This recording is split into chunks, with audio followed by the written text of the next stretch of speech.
G'day, Hawks fans, and welcome to the round 21 of season 2022 preview. And oh boy, it is weird doing this show with the sun out. Well, it's half out anyway, but due to last night's connectivity issues, we're coming to you via a private stream first, and then, of course, you guys are going through it now. So it's going to be a little bit strange without the fan interaction that we know and love, but we've made up for it with the boys on the panel. And funnily enough, we've got three gentlemen here who are actually not on the Talking Hawks banner. So, Matt, we're going to get that fixed up real quick because, oh boy, goodness me, it's the older boys on the poster, but it's the three young ones tonight. It's a bit of a high school reunion. But Mitch, I'll start with you. How are you, mate? Very well, mate. It's good to have all three of us here. Daz, we couldn't get on last night, but it's good that we can get Smithy on today. So welcome, mate. Thanks, boys. And Daz, we know you've got a head for radio, so I think the banner's just fine the way it is. Yeah, that's a good point. It's a fantastic point, actually. I can't argue with it. But we got Smithy on for the first time, in nearly a year, mate. And we're going to talk about the new series that's come to talkinghawks.com. We're going to do that a bit later. We'll give you your time to shine. But let's start pretty much, boys, with the Suns. Of course, this is a team that coming into the year, I think nearly everyone had in their bottom four. And it seemed like Clarko was going to be headed up there, and we didn't know how messy it was going to be with Stewie Dew. I know it's going to start with a really respectful nod to the opposition, but Stewie Dew, the Hawthorn Premiership favourite, I'm pretty happy that he's still there, and the Suns are going all right. Smithy, how have you seen the Suns? Yeah, like you said, when the news about Ben King came out that he'd missed the season, everyone sort of thought, oh, geez, it's another down year for the Suns. They're going to really struggle. But Mabior Joel and Levi Casbolt have been unbelievable for them. And like you said, I'm really happy for Stewie Dew. I think it was a really tough job he took on. And I think the progression has been there every year. It looks like the players really love him and really respect him, which is, half the battle as a AFL head coach. So I was really happy to see him get extended. And, they look like they're going to be a real finals contender next year. And they seem to have had the best of us over the last few years, actually, the Suns. They seem to give us a good beating every time. So it's going to be interesting to see how we go tomorrow. Well, I was going to bring that up with Mitch because when we're talking about how the Hawks can win the game, it's pretty easy to just do the opposite of what we did in Darwin, isn't it? Yeah. Oh, it's just pretty much, mate. Extraordinarily bad.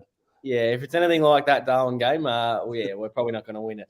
67-point loss, I think, last time out wasn't our best performance at all. Second loss, worst of the year.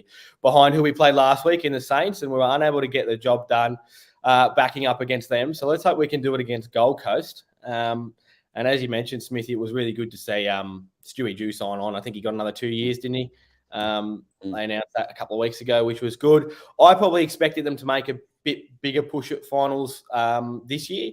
I think they're still technically in the equation if they win pretty much every game and some results go their way, but they're definitely a dangerous side. But what we do have working for us, boys, is Utah Stadium. We haven't lost there every time we've played Gold Coast. We're 5-0 against them. So hopefully, and a winning margin of about average winning margin of about 57 points as well. Jeez, our man coming with the numbers. I like it. We wanted our man to loosen up. Yeah, we needed a bit of Davey. We needed a bit of Davey Warner out of Mitch. Loosen up a touch. He's doing beautifully so far. Let's go team news, boys, because, geez, didn't this cause a stir on Hawthorn Twitter last night? And we'll talk about why James Blank has been managed, and oh boy, hasn't he been good coming into the side. Joshy Morris with his shoulder. It looks unlikely we're going to see him for the rest of the year. As we know, the Hawks aren't going to play in September. And he was doing an outstanding job last week. He looked like the only Hawk that could hit a target forward to centre. Mitch Lewis, as we know, went down, I think, in that third quarter and just couldn't get back into the for driving Jack Steele into the turf with a dangerous tackle. And part of me, I don't know where you boys sit, is thinking that's half of the umpire's fault for not holding the ball 4 years earlier when Jack Steele should have got rid of it. But CJ's going to miss as well. Denver Granger Barris is back because we need that solidification down back. Emeka is also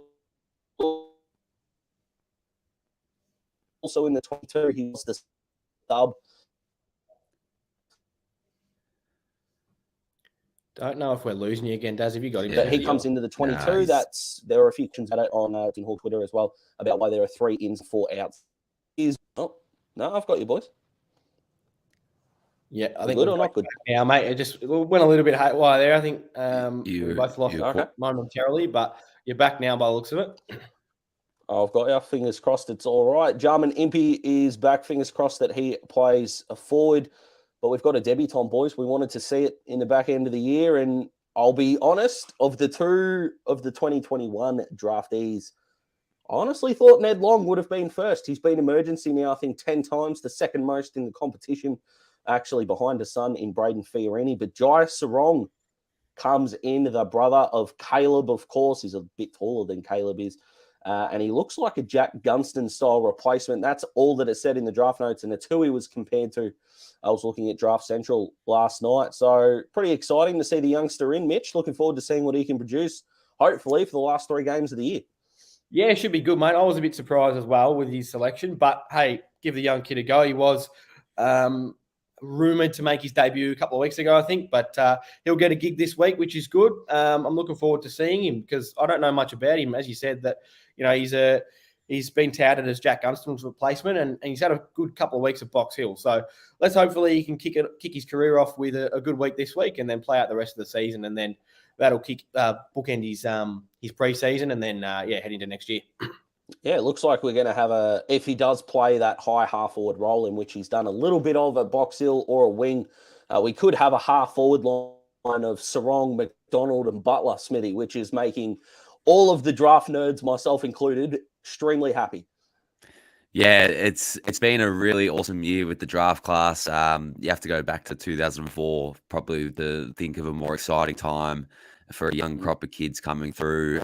I'm interested to see the role Sarong will play in the seniors. He's got that tall, lanky frame. He's a smooth mover, so you could see him playing that real hit-up half forward, sort of what Tom Lynch from Adelaide used to do, play up high, hit up at the ball, and sort of try and get at the back. So I'm excited to see how he goes. All we need now is a Ned Long debut in the last few weeks, and the draft class will have been exposed, and I can't wait to see how they go in 2023. It's already exciting. Yeah, it's definitely going to be exciting. I think this is going to be the 5th of the 6th youngest team since the 2008 flag. I think it was James who had that question for us, so thank you, James. But, I mean, we wanted the kids. I don't know where you guys stand. I'll get this quickly before we move on to Denver and then sort of the next point that we want to get to. But I can't really see, from a big picture point of view, if someone had sat us down in February, and I remember Matt, and I think it was Brad who was talking through the season preview, if someone had said to us, hey, going into round 21, we're going to be 7-12, we're still going to get a top 6 pick, it looks like, and 4 of the 5 draftees, potentially 5 if Ned Long goes well against, in the Box Hill game, I would have absolutely taken that and calling it a success. I think where the frustration comes in is the quality of opposition that we've lost to. We know we beat Geelong, Brisbane. We came really close to Melbourne. It's been games like the St Kilda games, the Gold Coast game in Darwin that we talked about, the GWS game, even though that was in the wet. I think it's been more the quality of the opposition rather than the quality of play that we've had. Where do you stand, Smithy? Anything from a big picture point of view? How have you seen the year so far? Yeah, when you look at purely the win-loss total, and I think the way we've played this year, it's exciting for sure. It brings about a lot of excitement for the future. But when you dissect every game, that there's games that we had no right to win that we've won, but there's games that we should have won, and we managed to let them slide. So there is frustration there for sure. I look at the Essendon game and think, gee, that is one we let get away. But that's probably the one that sticks out for me throughout the year that we shouldn't have dropped, and we did. So there is frustration there, but I think big picture, when you think back to the preseason and what our expectations were, I personally think that we've exceeded them. And I think the direction we're going in is nothing but positive. So I think it's a really good time to be a Hawks fan, and I think everyone should be pretty excited for what's coming. Where do you stand, Mitch? Yeah, it's very similar to Smithy, mate. I think a lot of pundits were tipping us to be bottom four. You know, the Corns were saying that we're the worst list in the comp and we're going to finish last and we're in for a lot of pain. And I think we've quickly proved that wrong. And as you said, Smithy, we've got a lot to be excited about as a Hawthorn fan. And I think when you win games against, Geelong, Brisbane, you probably are going to set yourself up to maybe drop a couple of games that you probably should win, because it goes the same way as we've won a couple of games that we probably weren't expected to win and maybe shouldn't have won. But Essendon's probably definitely the game that stands out for me as well. Probably Carlton in round 3 as well. We only lost by a point to them, and they kicked the first 6 goals of the game. So, yes, it was good to get back in that game, but we probably should really win it from there when we hit the front late in the game. The Sydney one stands out to me as well, because we were 5 goals up at three-quarter time or something like that, and they just went up losing by 40 points, and they kicked like 10 goals in the last 10 minutes. So, okay, we might not have won that, but it shouldn't have been a 40-point margin when we're 2 or 3 goals up with about 15 minutes to go in the game, and we lose by 40 points. So I think it's a tick for the year as a whole, because we weren't tipped to win many at all. And I think we're probably right where we should be, at about that 13th sort of spot. And then going into next year, that's when we're going to be potentially pressing for finals. Ben McAvoy did say during the week that he believes we have the capability to do that. So whether we do remains to be seen, but it is a really, really good time to be a Hawks fan, I think. Yeah, mate, I couldn't agree more. A lot of optimism going on, which is frightening, but the fans will let us know what they think. Let's go to Finn McGuinness, and I've put my hand up plenty of times to say that I was a doubter, but you can't look at, and Smithy, you wrote a fantastic piece on talkinghawks.com about not only the numbers that he's made his opposition go down by, but the numbers that he's gone up by at times, because he's so around the footy. Now, we know Tuke Miller is the Suns' best player. And we were talking about this just before we jumped on, and Smithy's actually going to be the tiebreaker, because I'm a believer that Finn needs to go to Noah Anderson. Now, I've got 2 reasons for this. One is footy-based, one is selfishly based. I'll start with selfishly, because, and Smithy already knows this, but the Tuke man gamble responsibly might have been $14 on one of the betting companies, and Big Dazzling might have put a little bit of money on that. So if Finn could do me a favor and just keep that momentum going, I'd love it. But in all seriousness, from a footy point of view, I watched the Gold Coast West Coast game pretty closely, and both of them were easily the 2 best players on the ground. I'm not debating that for a moment, but considering that Sam Mitchell's already put McGuinness on Ed Langdon, the outside player, the wing type, Jordan Dawson, who's going to be in consideration for a half-back spot in the All-Australian side. Whether he gets that or he doesn't is a completely different conversation for a different medium, of course. But I think Mitch doesn't want us to get hurt on the outside and doesn't want the speed of the game to get away from our defenders. And considering Denver, I think, is now 20 or 19, and Emerson Jack is 23, but effectively only playing his 4th game of football as a key back, I think we need to shut down the speed of the ball. And, Tuke's a fantastic player, and he'll probably have 40 and kick a goal or something like that. But I think if Noah Anderson's allowed the ball on the outside, then our young key backs aren't going to be set. And as Smithy said, from the top, I think Chol and Casbolt, and who would have thought we'd be saying could take the game away from us when both of those boys went up there, because I think Chol went for a pick in the 30s and Casbolt was an unrestricted free agent. So a fantastic job by the Suns there. But if they're allowed speed on the ball, I really worry about Denver, and I really worry about Emerson Jacker. So it's Anderson for mine, but Mitch, you disagree and reckons we just got to put Finn on their best player.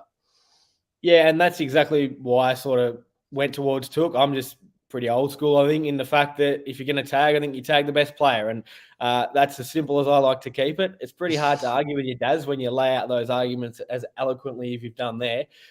They're both flying, as we know. Took, obviously, Daz thinks he's in contention, and he's always got some pretty good Brownlow tips. So I'm not going to go against you there, mate, if you think Took's a chance. But they're both, Noah Anderson's averaging 28 in his last 5. Took's averaging 30 in his last 5. So they're about the same. But pretty much the last 5 weeks, they've been standout the best 2 players for Gold Coast on the ground.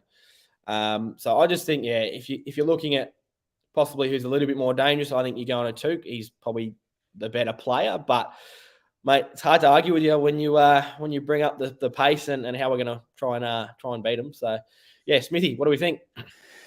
Yeah, so two very good points. I think the argument that Took is the best player is not even an argument, to be honest, because he's clearly Gold Coast best player. But I think his running capacity leaves him impossible to tag, in my opinion, because he is such an aerobic beast. He gets around the ground. We've seen it before. Teams earlier in the year tried to tag him, and he would just wear the opponent out in the third and fourth quarter, and he'd still end up with 25 after a hard tag. So I think you go to Anderson. I think you try and shut him out of the game early, and young kids can really struggle with the tag. We saw it with Andy Brayshaw early in his career, where he just couldn't shake the tag as a younger kid. It really affected him, and it led to those really low number games. I think if we can eliminate Anderson, then Took can still have his 30, 35. But if he doesn't have that person with him, they might struggle. So I'm leaning towards going to Anderson on this one. And if they're quickly butt in there, sorry, I've just had a look at my notes, and the best player on the ground for Gold Coast last time we played him was Brandon Ellison. I think he played on a wing. So we might want to be looking at tagging sort of a more traditional sort of winger or someone with outside pace, because he was clearly the best player for them on the ground. So you might have me, mate. Brandon Ellis, goodness me, there's a name. The midfield battle I'm most looking forward to for a couple of reasons. One, they're both bulls, and number two, you couldn't have got a bigger discrepancy in where they were in the draft and the hype around them, and that is Matt Rowell v. Jai. Jai Newcomb. I've now got to reiterate that. There's two Jais now in the senior team, but Matt Rowell, we know, came into the comp and took it by storm, and since then his uncontested ball is down, and I think what we've seen in terms of Jai's improvement is his ability to drive out a contest with his legs and still get a little bit of outside ball. I think he had 22 touches on the weekend. Only 5 of them were contested. We know he copped the tag from Smithy's man, Marcus Windhager, and he was able to fight through that tag beautifully. Are we hoping Jai stands next to Matty Rowell and we can see that battle, or are we more of a let's just, whoever we line up on and hopefully we can win the ball out of the middle? Smithy, where do you stand? Yeah, I don't think we need to put an awful amount of attention into Matt Rowell, to be honest. I think at this stage, John Newcomb he's definitely had the better season, and I'd nearly argue he's a better player. So I think we let him do his thing. And look, Matt Rowell, as you said, I've watched him closely this year because, Daz, we had a few conversations about him on our radio show at RPP, but his impact around the ground isn't being felt this season. And if you watch him from stoppage, he's always the last person to leave the stoppage. So, yeah, he might get it done on the inside, but once the ball gets on the outside where we can be hurt, I think around the ground, he's nowhere to be seen. So I think we should let Jai Newcomb do his thing, and I believe that he can really take it up to Matt Rowell around the ground. Yeah, I think I think we can punish him on the outside for sure. Mitch, what do you reckon? Yeah, agree with Smithy, mate. I just think let him do his thing. Jai, he's been one of our best players and probably clearly our best midfielder for the year. Let him do his thing. If he wins the ball, he's going a long way to winning the matchup anyway. So matchups are a bit of a thing of the past, as we've spoken about before. Generally, who you start on, unless you're tagging them or you're playing very close to them, they don't really. It sort of chops and change, and the magnets move around a bit. So let Jai do his own thing, win the ball, and if they're looking at a matchup, he'll probably win it that way. Yeah, I like it. I'll switch up the talking points just a bit because we've segued into this magnificently. The Herald Sun came out at the time of recording about a day and a bit ago with their best and fairest predictions for each club. A little bit silly considering we've still got 3 games to go. And a club like Hawthorn, those 3 games are going to be pretty key. Like you look at Adelaide, no one's going to beat Rory Laird for their best and fairest. I understand that. But there is still a part of me that thinks that the Peter Crimmins medal is still open. I think it's a 2-horse race between Sis and Jai, to be honest. And I know my man Dylan Moore is going to be well up there. But I want your predictions, boys. If they're going to put their agates on the line, as they say, we're going to do the same. But also I want I don't know if you remember at the start of the year, and David King, who we know the Hawks fans have got a real love for, said that, can you believe that Blake Hardwick's won 2 runner-up best and fairest at the Hawks when non-Hawthorn fans don't know who he is? Pretty disrespectful towards Dimmer, by the way, but I want your Smokey for either a top 5 or a higher finish than you think the media is going to give. But we'll start with the winners. I think Sis is in front right now. I honestly reckon Jai catches him, and a bit like James Warple in 2019, we have a player under the age of 22 winning a best and fairest. I'm not saying that because we sponsor him, but how do you not love this kid? I think Sis is just in front now because I think his start of the year was better. I reckon Jai's going to catch him before the end of the year. Mitch, give us your winner first, and then we'll go around in the circle and do this surprise. Yeah, very, very similar, mate. I think Jai... A lot of agreeing. Yeah. I like it. It's hard. Sicily, they're clearly the 2 standouts. One thing to watch out for will be Tom Mitchell because he's got a lot of MVPs this year, 3 or 4, I think.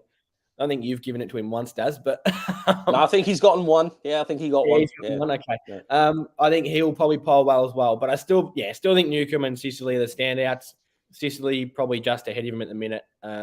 He's going to be hard to hold out, but Jai's coming home strong, and it's hard to disagree with you, Daz. So Jai wins it because you didn't actually give us an answer. Jai wins it, okay. I think. Yeah. Smithy. I'm going with the same answer, but a different way. I think Jai is pretty clearly ahead of Sicily at the moment. I think he's been a lot better in our losses, and in some wins, I think the gap between him and Sicily isn't great enough to give Sicily the lead. So I think Jai is leading it right now, and I think he's going to claim it fairly comfortably. I'm not going to say in a landslide, but I think he's pretty comfortably ahead at the moment, and I can't see him losing it. All right, beautiful. So let's go to the surprise, a guy who, because I think in the article off the top of my head, I don't have it in front of me because the good old paywalls have gone up, but I think the only 3 Hawks that they mentioned were, Smithy's reaction, were Jai, Sicily, and Dylan Moore. I think they also mentioned Mitch Lewis, but he's missed, I think, now 5 games, or this will be the 5th game that he's missed. So of the 4 guys there, who do we suspect might be a Smoky to rise up? Smithy, I apologise for doing this to you, but I'm going to go to your man, Jack Scrimshaw. I think he's a real Smoky for the top 5, for the big riser. I think I've just stolen your answer, and I apologise. But this guy has been enormous. I think when he broke out, I think it was 2019, he was like 16th in votes, and we all went, really? Like, as fans. And since then, he's only gotten better and better and better. I don't subscribe to the Grant Birchall clone. I know there are some similarities, but I think Scrim's got him for overhead marking, and I think Birch has got him for the way he covers the ground and, of course, the sizing and all that. But the way that Scrim's handled himself, and I think the way that he's been versatile, I think he's lined up on the wing a lot more than he has throughout his career. We saw him go forward on the weekend. I think he's becoming a really versatile weapon for Sam Mitchell, and I think that gets rewarded on these kind of nights. Kind of how Dimmer in 2018 was rewarded for a lot of lockdown roles, considering I think he only had 4 or 5 games where he had 20 plus. So I think a guy like that is going to surprise a few in the media. So I'm going to go Jack Scrimshaw, and Smithy's got to come up with another answer. So I'll go to Mitch first. We probably should have prepared this, but Mitch, I'll go to you. I might be looking at Harry Morrison for a Smoky for top 10. He might be just on the outskirts of it, but I think he's had a pretty good year, especially his last 4 to 5 weeks. I think it's been really good. The other person I was looking at was maybe Connor McDonald, but again, he's probably on the outskirts as well. I was trying to think of a real standout. You're probably going to get Bruce that's going to sneak into the top 10. I think Lewis will probably still be in the top 10, even though he's missed a fair bit of footy. But yeah, Harry Morrison for me could be the one that maybe doesn't quite get in the top 10, but I think he's going to do okay. Dang, I like it. He's been improved. HMO, we know Timmy as well, who writes for talkinghawks.com, got a massive man crush on HMO, so he'll love you saying that. Mitch, Smithy, I've given you some extra thinking time. Yeah, go for it. I'm also going Smoky for the top 10. I'm going to say Connor Nash. He's moved into the midfield this year for Sam Mitchell, and he's improved in leaps and bounds. I think some of the things he does really stands out. His defensive acts, they're the things that the coaches really look at. And when they're dissecting the game, I think those things are going to get him some votes. So For a much improved year and a new role, Connor Nash could sneak into that top 10. Cool. Alrighty, I like it. Let's go to the milestone men. We've got two coming up. Dylan Moore, who would have thought just 38 games ago, I think it is now, he was delisted without a massive promise of being re-rookied. The Hawks gave him a lifeline, and he's playing like a man who knew how close he was, and he has been a genuine star. I think he makes the All-Australian squad. I don't think he makes the team. I think Shea Bolton and Christian Petrarca have got those half-forward. I think we've just losing you, Gaz. I might just getting you back now, are we? All we go. I think I'm all right. Okay, we've got you back. Yeah, good old cable outside's really doing me dirty there. I apologise to the Hawks fans. But Dylan Moore, 50th game. I am so excited to see where this kid is at after 50 more. And it's going to be extraordinary. I mean, he's going into the midfield. He's undersized, as we know. But I love his defensive work at stoppage as well. He's averaging, I think, 4.5 tackles in his last 8 weeks, and that includes a week of where he had 1. So he's starting from a low base there, and he's flying. So Dylan Moore, a huge congratulations to him as his man. But let's go to big boy McAvoy, 250th in the AFL, not for the club. I think he's 159th for the Hawks.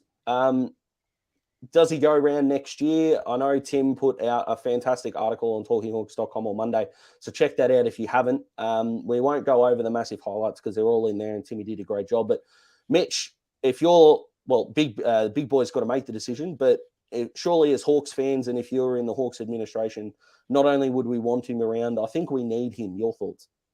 Yeah, absolutely. I would want to see him go around for one more year.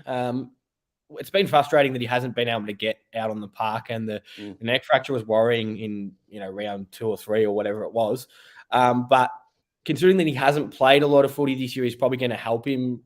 The fact that he might play next year because he hasn't really taken a whole lot of time on the ground. So I would think that from a leadership perspective, absolutely we need him on the ground. I think it's night and day since he come back into the side. The difference it makes just on the field to the younger players.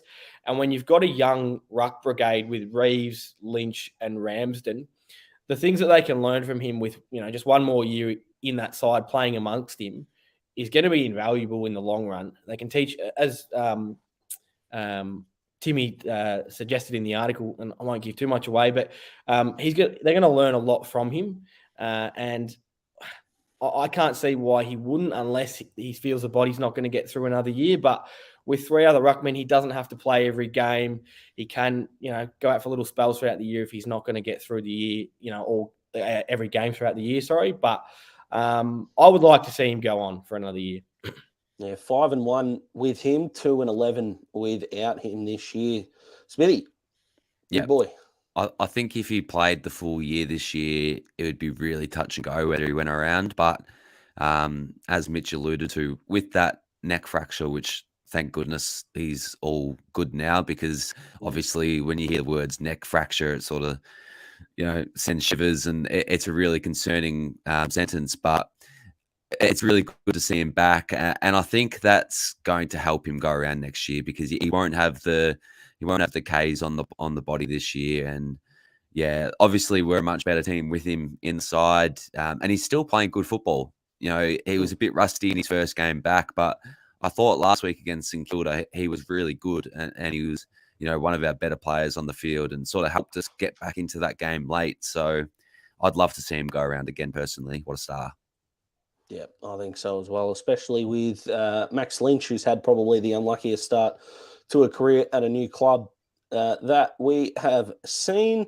We're going to get into the tips and the best on ground in just a tick, but we are going to give not a tip per se, but just what do we need to do as a football club? So forget the tag, forget anything about Gold Coast. What do we want to see out of this game that is going to produce a win? So I'll give you an example. I need the Hawks to play on forward of centre and create a bit of chaos, given the fact that Cozzy is our Reeves and no Lynch. So I think we need chaos balls inside 50, which means we need to play on forward to centre. We only did it 11% of the time in the first 3 quarters against St Kilda. which didn't go well. We did it 38% of the time in the last quarter, and we kicked 5. I'm not saying there's a pattern, but there might be one there.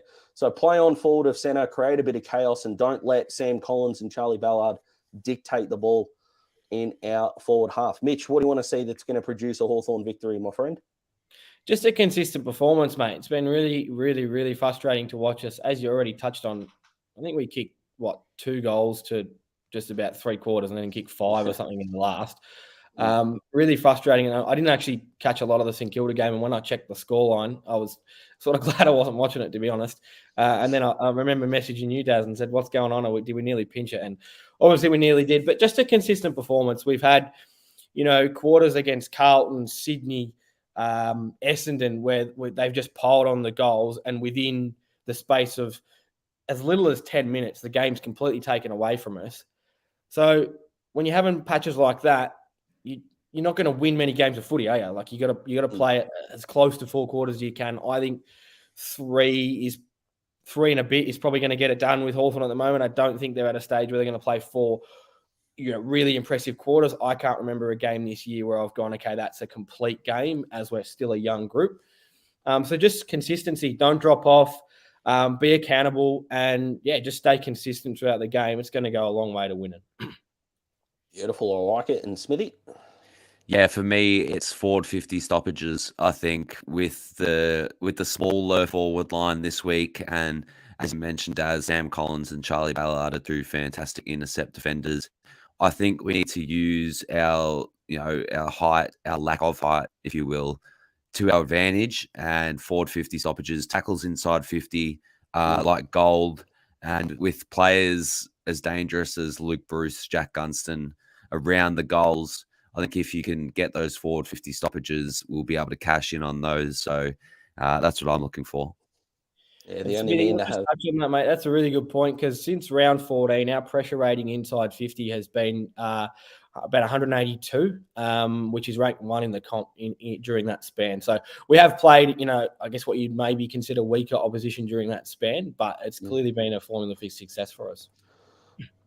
Bang, I mean, with the numbers again, but I do know that Sam Butler was the only player who had multiple tackles inside 50, so that'll be a stat to watch out for. Hawthorn fans, obviously you're watching this on a delay, but we need all your comments down below, of course, what you think we've gotten right, what you think we've gotten wrong, your thoughts on the game, how we stop the Suns and all that. But this is going out to the sponsorship syndicate now. Box Hill are playing Frankston at 1:10. We know there is going to be a crossover between that game and the Hawthorn game. But if you are local to the Peninsula area, Skybus Stadium in Frankston, one of the better VFL grounds, it is going to be 8th v 14th. But geez, Frankston have been a pretty plucky 14th. They came back from 50 points down to beat Carlton earlier on in the year, and I think they've lost 3 games by under 20 points. So it's not going to be easy for the Box Hill boys. And of course, you'll be keeping an eye on the likes of Ned Long, who might be getting a debut to finish the season. But for the sponsorship syndicate, we have to say a huge thank you. We have now hit 80% of our sponsorship goal, but we don't want it to stop just yet, because we want to be jumping on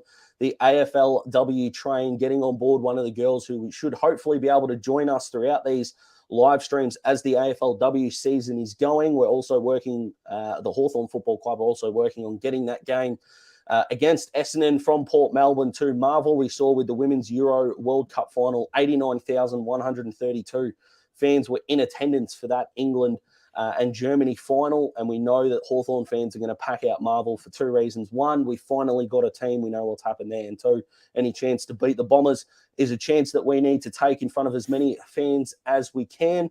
So if you go to talkinghawks.com, and on the homepage, just on the right-hand side, there is a photo with a black background, and CJ, Jai, and Denver are there. All the details are there, and you can drop in what you can. I think it starts at $50, but for $150 before August 13th, you will be able to get a ticket to the President's Lunch. I know Mitch is going. Smithy's unfortunately got to play footy, which is a shame, but I'll be there as well. I know there'll be some Tom Mitchell fans that are going to want to have a private conversation with me in a corner.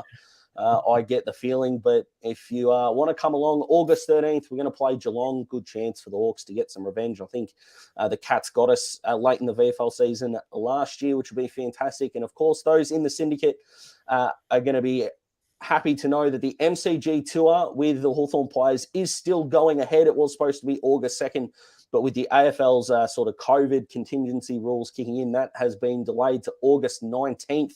So if you are in the syndicate, we're fingers crossed going to be getting to you as soon as possible. And if you want to have a tour of the best stadium, not just in Australia, but in the world, that is going to be absolutely fantastic. So if you want to be a part of any of those, talkinghawks.com is the way to go. And what else you're going to find on there is a huge uptick of article content, not just the player review, which is going absolutely gangbusters. But speaking of gangbusters, our man Smithy has put together a sort of a replacement for the game preview, because we like to get a little bit loose with the live streams, and we're not a big fan of the repetition of content, so we kind of needed a replacement. And Smithy has come up with Cashed In, and what that is going over some of the better individual games against the upcoming opposition. And last week against St Kilda, which you can still go back and read because it has no effect on the result, so go check that out.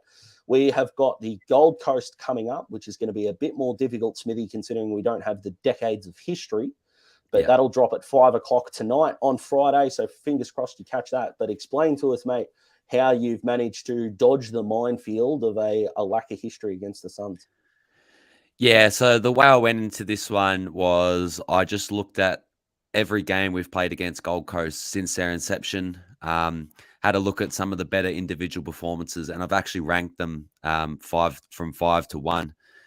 So obviously there's a pretty memorable one with a farewell game that may or may not get a mention, spoiler alert, but that's the sort of path we're going down. And we've got an unsung hero, an underrated star who actually claims the #1 spot. So make sure to check out the article and see which unsung Hawks hero is going to get the #1 spot for the best individual game against the Suns. You were a big fan of the man who went #1, so fingers crossed you check that out, Hawks fans. We've just about got to get out of here, but we need our tips and our best on ground, and we know the rules with the best on ground. They've either got to have 25 touches or they've got to kick 3 or more goals. They are the limitations, so none of this. I reckon they could have 20 and 2. Nah, you got to go big or you got to go home. I'm going with... I actually think the Hawks are going to get up. I love the 5-0 stat. I know we had a bad game against Sydney at UTAS, but we love that ground. I'm going the Hawks by 16. We're going to ruin the Suns' season. Sorry, Stewie, but you're on the other side of the fence now, buddy. So we're going to fix that up. And I reckon that Jai is going to have a day out. The tag is not going to be on him, and he could genuinely explode. I'm talking 35 plus. That's where I'm going. Go big or go home for the nuke in his run home to the Peter Crimmins medal. Mitch, tips, best on ground and how well they're going to do, and then we can get out of here. Of course, Smithy will give his as well. I'm not going to leave him out. Yeah, I reckon Hawks are going to win this one as well, mate. Hawks by 21, Gunston to kick 5. He kicked 4 last time. He kicked 4 last time they played him. He's clearly going to be the target up forward with Lewis out. I think he's going to have a day out. Hawks by 21, Gunston to kick 5. Bang, I like it. Did it at Bellerive as well. Beautiful. Smithy? I'm going Hawks by 29. I think the trip to Tassie is going to be a bit too much for this Suns team, who are just sort of crawling to the finish line, and we love it down there in Tassie. So Hawks by 29, best on ground. I put it in the cashed-in piece. My man Scrimmer is going to go bonkers. I reckon he has 29 touches, same as the margin. Bit of symmetry. Bang, I like it.